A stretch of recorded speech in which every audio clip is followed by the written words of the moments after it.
everyone, so we're continuing my Disney collection series, and today we're going to be showing my Pocahontas dolls. I love Pocahontas dolls. They're definitely one of my favorite. Pocahontas was the first movie we saw in theaters. I think what makes Pocahontas stand out in my memory is because I do remember going and seeing it in theaters, and I remember the merchandise. I remember we would go into like all the stores and have like massive Pocahontas displays. We used to have those big applause dolls that were all plastic. Oh, remember? yeah. Had those like set things that were Pocahontas. They were like little miniature figures. Pocahontas underwear.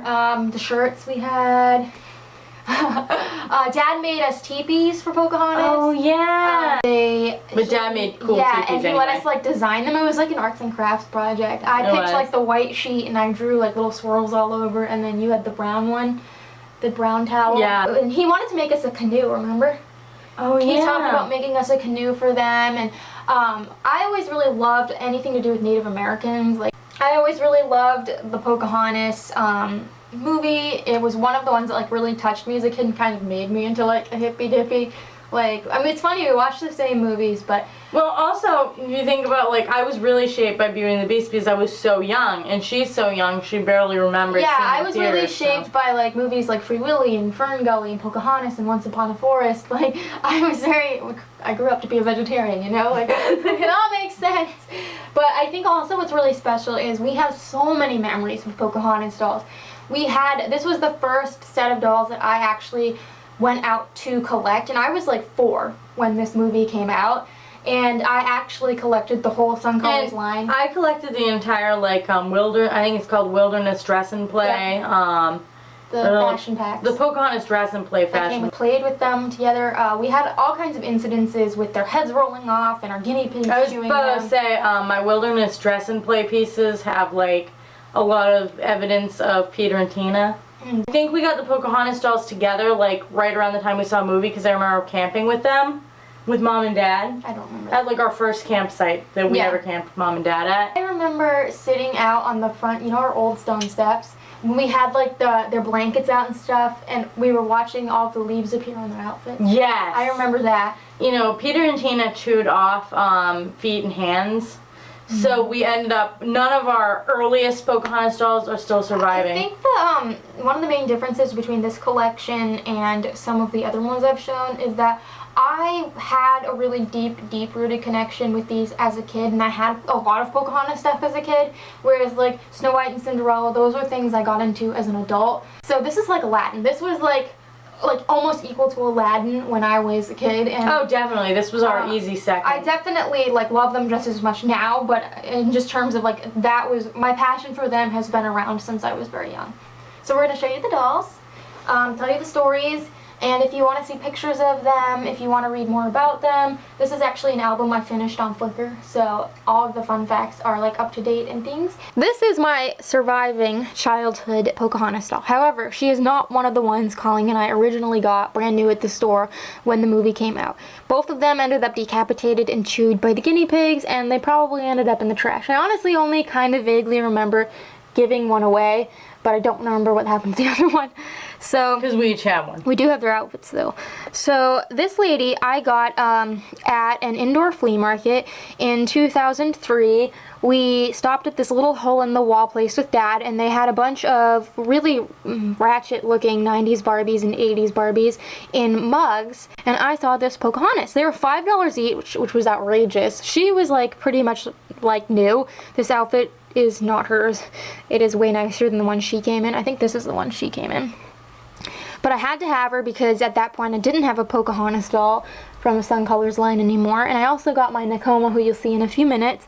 And she is really, really special to me for this reason. And this is my first adult purchased Pocahontas doll, if I'm not mistaken. I actually got her in a lot on eBay. She was boxed, and that's her outfit. She's just wearing a fashion pack because she was in a lot with Kocoum, and I wanted Kocoum, like my blanket, my necklace, all of that was trashed from childhood, and Flea was long gone. So she's kind of got like a funny face, and she's rooted funnily. But I actually tried to keep her boxed for a while. I don't think a lot of people know this, but I did try keeping dolls boxed for a brief few months, and it's just not for me. So I ended up opening her up out of boredom, and then I just put this outfit on this doll, and hey, it's all been good. So she's also very special to me. Then this lady I got at the flea market in 2014. She was in the Kelly bin. She was one of the only like Barbie-sized dolls in that lot. Most were Kelly's. Her and one of my Swan Lake Odette dolls. And she is in pretty decent shape. And you can see they do have facial variations. Like some have dark brows, some have lighter brows. Speaking of variations, these two were from the Ken Suitcase lot of 2016 in my first behind the scenes video. You can probably see them on the carpet somewhere when Colleen was dressing dolls. These two outfits are actually our childhood outfits. They're in horrible shape.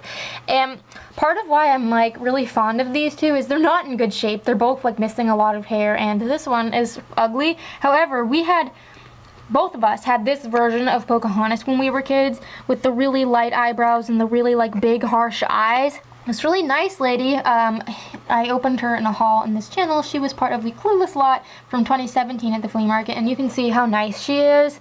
Then we have my Shining Braids doll, one of my favorites. I love the Pocahontases that have like extra makeup on. Colleen doesn't, but I do. I got her boxed as a kid. It was right around the time I was starting to like grow out of dolls. I was getting too cool for them.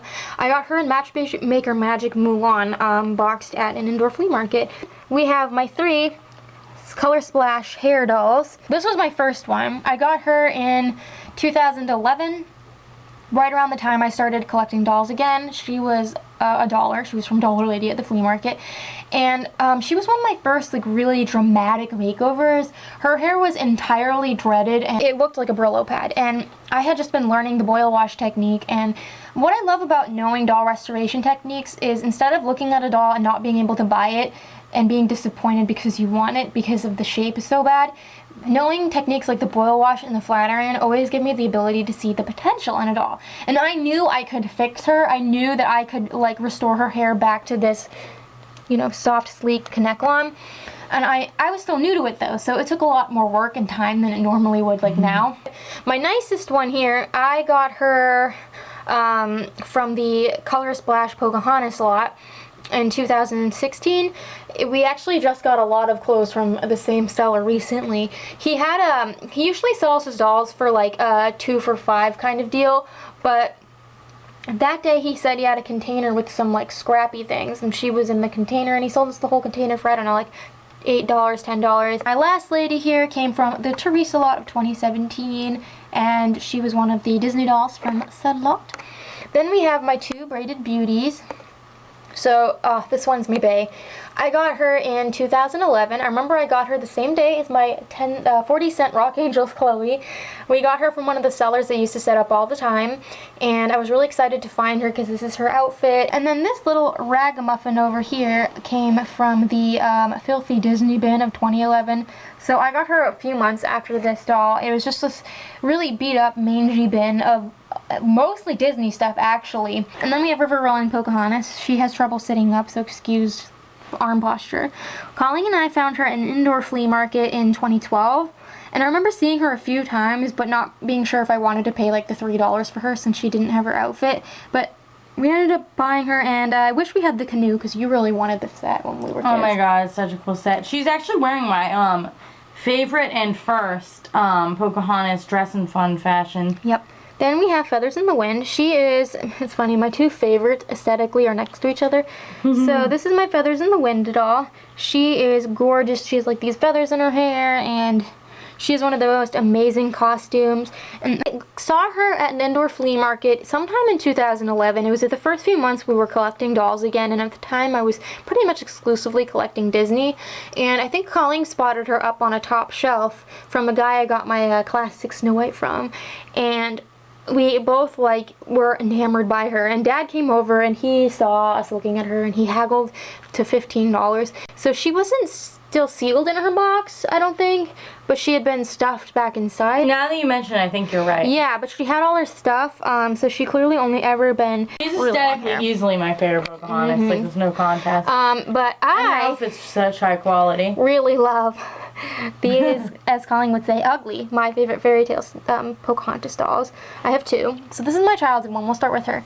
So I have the most sentimental attachment of my like regular Pocahontas dolls, not counting like Kocoum and John, I'm most sentimentally attached to her. And this is actually our oldest surviving Pocahontas doll. So I have a very vivid memory of the day that I was at Walmart with Dad. It was just the two of us. And they had the favorite fairy tale line for the first time set up. I still remember where it was in the aisle. I still remember like roughly what shelf she was on because I have a photographic memory. And I saw her and my heart leapt out of my chest because she was magnificent. She was like a colorful, she had ribbons in her hair, she had makeup on. I remember she was $13 and I had the money for her, so I bought her. And I remember bringing her home to Colleen and running down to the basement where we used to play dolls. And I'm like, this Pocahontas doll, she be ugly. She has too much makeup on. Like, what is going on with this Pocahontas? Oh my god, I loved her, and I played with her outfit a lot, and I had to cut her hair at some point as a kid because it got poofy. Tardy makeup made me feel very dysfunctional, so I made Jeffrey, like... Hollywood hair Ken, like... I made him get into these, like, very physical altercations. Yeah, we have this one. I found her at the flea market in 2012. From the lady I got my very first flea market Disney doll as an adult from, actually, quote-unquote, Mulan lady. And she was, like, brand new. I mean, look at her outfit. That's her original hair accessory. I had to get her because mine was not as nice from childhood. This is the 2000 version of the Disney Store Pocahontas. I think her face is lovely. She kind of looks like a kid-core doll. Yes, she's gorgeous. And then this is the 2008 doll, who's a lot tanner. Her outfit's darker. I'm talking about them at the same time because I got them together in the Princess and the Pauper lot this year, opening day at the Flea Market 2019. And I remember pulling them out and just being like, oh, whatever, a Pocahontas doll. And it wasn't until after, when we were cleaning them up, that I realized how cool they were, especially. Yeah, at first it was like, oh, there's these weird Pocahontas, like, fakey type dolls that don't really do much for us. Like, do we want to keep these? And then after we identified, it's like, oh, this is so cool, man. I know why I like them so much. You reminded me inadvertently when you were talking about those molded hair the cheapy dolls we had. They were made oh by my god. Yeah, she reminds me of the applause dolls we had as kids. Then we have 2012 Disney Store Pocahontas. You can see she has this like this unladylike pose. She's got the articulated legs. I got her in the Disney Store lot of 2015. I think her face is to die for. I actually got a lot of my 2012 Disney Store dolls. Yeah, she has a beautiful face. However, she does not compare to my 2013 Disney Store pack doll. Really? I think she has a prettier face. No, look at that. So I always wanted a Disney Store Pocahontas because I love her facial screening, and I really want a Hasbro one too because I just, the head molds are beautiful.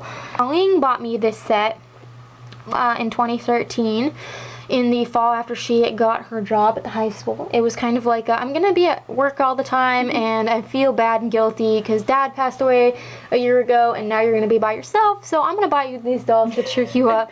And the apple didn't fall far from the tree. That's what Dad would have done. Like those chocolate assortments you can get around Christmas or Valentine's Day. Yes. Where it's like a box of like chocolates and you like a sample of a few kinds of each. I feel like that was like the Disney Store doll version of that. But I liked all the flavors. And I think she knew she wanted one because when we first went to the Disney Store in 2012, when we got like Flynn Rider and Rapunzel and stuff like that, we only got a Mulan and a Rapunzel princess-wise. And I think it's because she might have known that she would eventually buy a variety pack. I was kind of like putting it off because I wanted to get the variety pack. Then we have my two Sun Colors Nakomas. So again, we also had two of these as kids, and Colleen loved Nakoma for some reason. I remember you used to make her sing Shania Twain. Oh yeah. In her teeth. Yeah, I'd be like, so it all started when we were riding home in the car one night with Mom, and I made her sing Any Man of Mine. Now those two didn't survive. Again, headless, chewed. I remember specifically the karate hands were completely nubbed down. I remember specifically my Nakoma dated Shelly's Kocoum. Yes, and I remember their fire pits. We used to be obsessed with Oh my god, I want a box one pits. Just for like a complete fire Speaking of boxed ones, so as I mentioned earlier, this is the Nakoma that I got alongside my replacement Sun Colors as a kid. However, she was $8 because she still had her box. And when I say had her box, I mean she had been taken out, stuffed back in, didn't have a single accessory. The plastic tray was gone. The box was crushed, and guess what? It was moldy, so I paid an extra $3 for mold. And I also am very fond of this lady.